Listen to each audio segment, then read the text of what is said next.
Hello friends, welcome to helpful tips channel. ఈరోజు మీ అందరికీ ఈ వీడియోలో వామాకుతో రైస్ ఎలా చేసుకోవాలో చూపిస్తున్నానండి. ఈ వామాకు చాలా మంచిది హెల్త్కి అన్నది అందరికీ తెలిసిందే. దీన్ని కర్పూరమాకను కూడా అంటారు.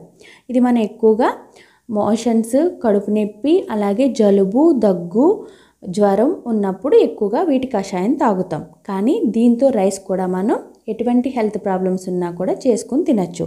కషాయం తాగని వాళ్ళు దీంతో రైస్ చేసుకుని తింటే చాలా మంచిది. పిల్లలు ఎప్పుడైనా కషాయం తాగకపోతే దీంతో రైస్ చేసి పెట్టచ్చు. దీనికి కావాల్సిన మెయిన్ ఇంగ్రీడియంట్స్ అయితే వామాకు, జీలకర్ర, ఎండుమిర్చి, కరివేపాకు, ఈ నాలుగేనండి. వీటితో సింపుల్గా చేసేసుకోవచ్చు. ఉప్పు, పసుపు, నూనె, అంతే. ఇంతకు మించి ఇంకేం అవసరం లేదు. ఫస్ట్ స్టవ్ ఆన్ చేసుకుని కడాయి పెట్టాను. బాగా హీట్ ఎక్కింది. ఇప్పుడు నేను 2 టేబుల్ స్పూన్స్ ఆయిల్ అనేది యాడ్ చేస్తున్నాను. ఆయిల్ బాగా వేడెక్కిన తర్వాత ఇప్పుడు నేను 1/2 కప్ రైస్కి ఈ రెసిపీ అనేది ఎక్స్ప్లెయిన్ చేస్తున్నానండి. 1 స్పూన్ జీలకర్ర వరకు యాడ్ చేశాను. బాగా వేగనివ్వాలి, సిమ్లో పెట్టే వేపాలండి. నెక్స్ట్ 2 ఎండుమిర్చి కట్ చేసి వేసుకుంటున్నాను. నెక్స్ట్ కరివేపాకు. ఇలా 1 బై 1 ప్రతిదీ యాడ్ చేస్తున్నాను. సిమ్లో పెట్టి చేస్తున్నానండి రెసిపీ అంతా. నెక్స్ట్ 10 వామాకుల్ని కట్ చేసి పక్కన పెట్టుకున్నాను. వాటిని కూడా యాడ్ చేస్తున్నాను. మీకు 1/2 కప్ రైస్కి ఒక 10 ఆకులు మీడియం సైజు పడతాయండి. పెద్ద ఆకులు అయితే 6 or 7 అంతే. ఇలా యాడ్ చేసుకుని బాగా సిమ్లో పెట్టి వేపాలండి. అది బాగా వేగిన తర్వాత అప్పుడు మనం సాల్ట్ అనేది యాడ్ చేసుకోవాలి. టేస్ట్కి సరిపోయేగా మీరు సాల్ట్ అనేది యాడ్ చేసుకోండి.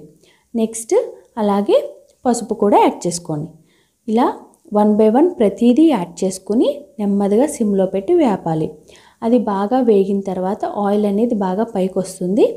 అప్పుడు మనం ముందుగా వండి పక్కన పెట్టుకున్న రైస్ని యాడ్ చేసుకోవాలి. ఇలా ముందుగా వండి కొంచెం లైట్ వామ్గా ఉన్నప్పుడు మాత్రమే యాడ్ చేసుకోవాలి. బాగా వేడిగా ఉన్నది యాడ్ చేస్తే ముద్దగా అయిపోతుందండి. అందుకని కొంచెం చల్లారిన రైస్ని మాత్రమే యాడ్ చేసుకోండి.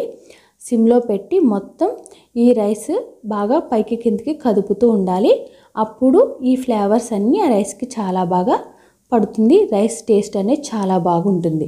ఇప్పుడు అయిపోయిందండి. ఇప్పుడు మనం సర్వింగ్ బౌల్లోకి తీసుకుందాం. ఈ విధంగా తయారు చేసిన రెసిపీని మనం వేడిగా మన పిల్లలు, పెద్దలు అందరూ తీసుకుంటే హెల్త్ పరంగా చాలా మంచిది. మీకు ఎప్పుడైనా హెల్త్ ప్రాబ్లమ్స్ ఉన్నాయి, ఈ రెసిపీని చేసి పెట్టండి. పిల్లలకి చాలా మంచి బెనిఫిట్స్ ఇస్తుంది. Thank you for watching. Please like, share and subscribe. Me comments నాకు తెలియచేయండి.